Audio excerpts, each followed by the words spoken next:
Tá hartar céite seasca 8,000 éitirih sa tír, go fáil gan Nuacht in Stoirm Éowyn, a rin cudhór Damáiste fud na tíre de híine seo caite.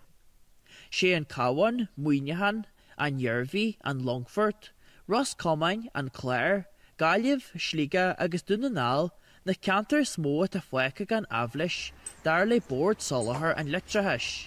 Masan an Cólart, go mé an Nuacht árás a cudhór na héitine sin faoin aine siúgain.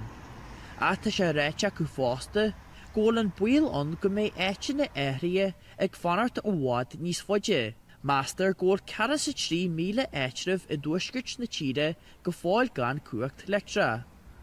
Bhí tionchar ag an spurlín conafa ar an solar isce chumhaid. Agus tá sé réite ag isce éireann, ggóil is cin 30,000 foragnemh gan isce timpeall na tíre. Tháinig foirne ón Oster agus an inlinn go héireann inné le codú leis na hiarartaí a tar bon ag bord solahar an lectraheis, leis an solahar Ablis agus na línte Nuachta a cháú sna héitine is mó a buailte.